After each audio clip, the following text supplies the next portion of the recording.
Ini warung.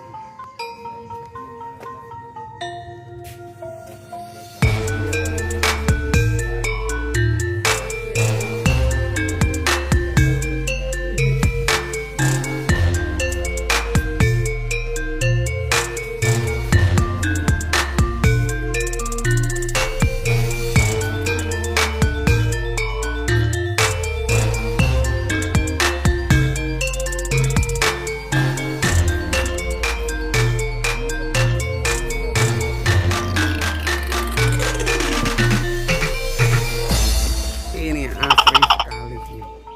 Ini tempatnya di kediamannya Pak Heri Saifuddin. Ini taman buat pertemuan.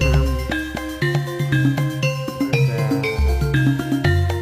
siap untuk konser. Buah belum.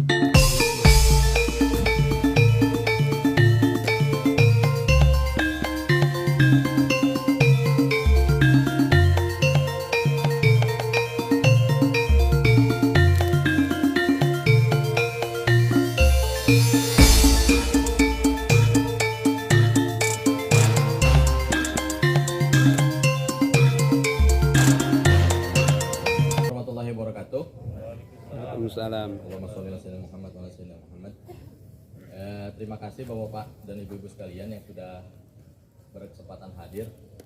Kalau ibu-ibu rumahnya di timur itu harusnya nyampe 1 minggu sebenarnya.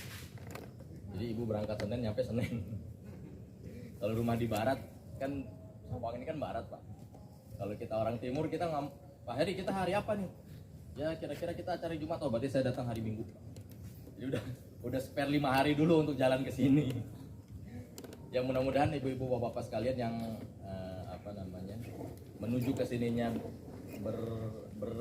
bermacet-macet ria, mudah-mudahan dihitung sebagai amal kebaikan menunggu buka puasa gitu ya. Ya salawat kita salam kita hatukan kepada junjungan besar kita Nabi Muhammad SAW. Terima kasih Pak Heri Saifuddin ya, kalau kami manggilnya Pak Heri Blangkon, Pak Heri Bonku sebagai tuan rumah bersedia memfasilitasi acara kita hari ini. Requestnya sebenarnya santai Bu, santai bapak-bapak ibu-ibu sekalian, kita santai kemudian mengalir aja. Memang kalau di template-nya kita punya 2 narsum, satu Pak Sarwono Kusumatmaja, alhamdulillah. Terima kasih Pak Sarwono sudah hadir. Bapak berarti kan dari arah Jakarta Pak ya? Ya mungkin 2-3 jam kali ya.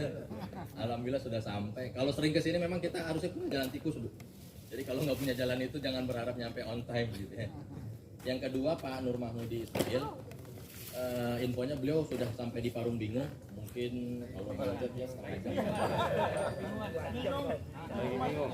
Dari arah beliau tuh rumah di Gria Tugu Asri, berarti di sana ya, di mana daerah Kelapa 2. Jadi ya tadi saya bilang kalau kita orang timur mau ke sini kita harus spare-nya 5 hari Bu.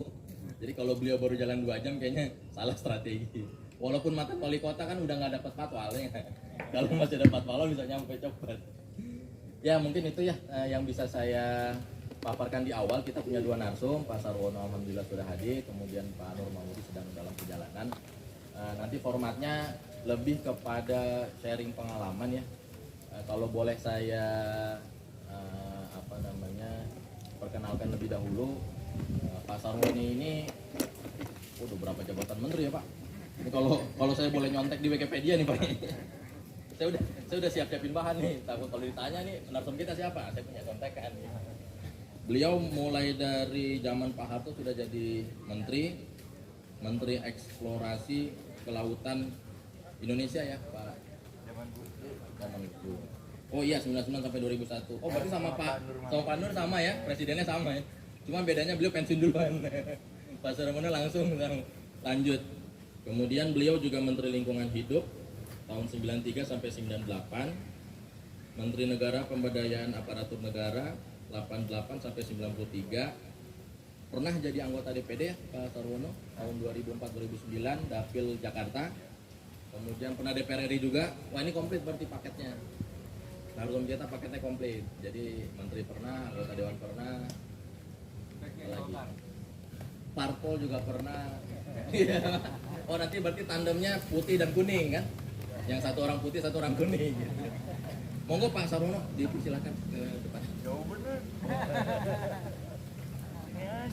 Tadinya harapannya yang muda-muda dulu di sini. Jadi Oh, gitu. justru audiensnya enaknya silang. Untuk mempersingkat waktu, memang kan settingan kita 5:30 sampai 5:30 sih sebenarnya Bapak Ibu. Jadi nanti 5:30 sampai selebihnya menjelang maghrib kita bisa ngobrol lebih informal. Kalau ini kan lebih kepada pengayaan. Kalau ngaji tentang kitab kan kita udah sering sama teman-teman NU ya. Nah sekarang kita ngaji tentang ekologi Bu. Nah kita kedatangan narsum yang wah ini kontennya komplit lah. Semua tentang iklim jago, kemudian kelautan perikanan jago juga, lingkungan hidup jago. Jadi hari ini kita punya paket komplit. Kalau misalkan kita mau ngaji ekologi, nggak salah ibu-ibu bapak-bapak datang pada sore hari ini. Mohon izin saya diperkenankan untuk memandu Pak Sarwono. Mungkin gini gambaran kasarnya ya Pak Sarwono. Kalau bisa dibilang kita masyarakat awam, tentang ekologi ini kan belum banyak menjadi bincangan di publik Pak Sarwono ya. Kira-kira Pak Sarwono punya apa ya istilahnya strategi nggak nih buat kita gimana sih menyebarkan tentang habitat, tentang tata ruang, karena kan kita hidup nggak cuma sekedar manusia aja, kita punya udara, punya air, punya tanah dan sebagainya. Jadi mudah-mudahan Pak Sarwono bisa berbagi sama kita sore hari ini. Kalau nanti kita berbincang dengan teman-teman kita yang lain, isu ini tuh bisa jadi yang besar. Mungkin lebih ke arah itu kita bisa di-sharing sama Pak Sarwono. Waktu dan tempat saya persilakan. Baik, Assalamualaikum warahmatullahi wabarakatuh. Waalaikumsalam. Kedengeran ya? Mic-nya gede. Lebih gede ya, oke. Assalamualaikum warahmatullahi wabarakatuh. Terima kasih saya diundang. Walaupun sebetulnya ya karena udah janji begitu ya, saya mesti datang. Dan ini bukan halaman yang asing buat saya, karena saya sudah berkali-kali menikmati interaksi sosial yang terjadi di Joglo Nusantara ini. Suasananya sangat inklusif, kita menghargai masing-masing dengan segala perbedaan yang ada, tapi dalam keadaan itu toh rasa satu. Dan dari sudut ekologi Pak, komunitas yang mempunyai karakter seperti inilah yang akan survive. Nah, soal lingkungan hidup ini gimana jalan ceritanya kan begitu ya. Jadi sejak manusia itu menciptakan proses produksi yang dipercepat, dimulai dengan ditemukannya mesin uap oleh James Watt itu kira-kira 350 tahun yang lalu. Ini kemampuan manusia untuk menggerogoti alam itu meningkat. Kenapa? Karena dorongan untuk ingin memiliki harta benda. Nah, oleh karena itulah kemudian hutan dibabat, kemudian tambang digali, dan seterusnya, sehingga kemudian alam kehilangan keseimbangan, karena memenuhi hasrat manusia yang menuntut materi yang demikian banyaknya begitu. Nah, dalam keadaan ini terjadi persaingan untuk menguras sumber daya alam ini. Nah, ini kemudian menciptakan peperangan, menciptakan penjajahan. sumber daya alam itu diperebutkan secara ganas.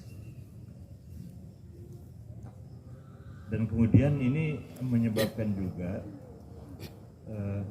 dunia ini seakan-akan diselimuti oleh satu selimut tebal gitu, akibat dari eksploitasi alam itu. Nah, selimut tebal ini menyebabkan bumi makin panas. Karena bumi makin panas, dia kehilangan keseimbangan. Apakah manusia berusaha mengkoreksi ini? Enggak. Lupa diri. Dia lupa bahwa sebagai makhluk hidup, dia mempunyai tanggung jawab gitu, untuk melestarikan alam dan memanfaatkan alam secara berkelanjutan, di mana alam itu kita rawat supaya kondisinya lebih bagus. Ini enggak. Nah, kemudian akhirnya beberapa kelompok kecil orang bereaksi gitu, dan kemudian melakukan perjuangan. Nah, akhirnya kira-kira tahun berapa ya? Tahun 72 baru kemudian PBB sepakat bahwa alam sudah rusak dan harus dipulihkan. Ada deklarasi Stockholm tahun 72. Nah, di kita gimana? Presiden Soeharto waktu itu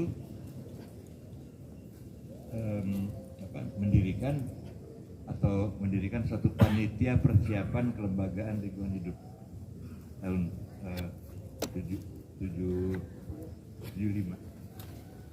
Dan yang ditunjuk kemudian untuk menjadi Menteri Lingkungan Hidup yang pertama adalah Pak Emil Salim. Profesor Emil Salim ditunjuk tahun 78.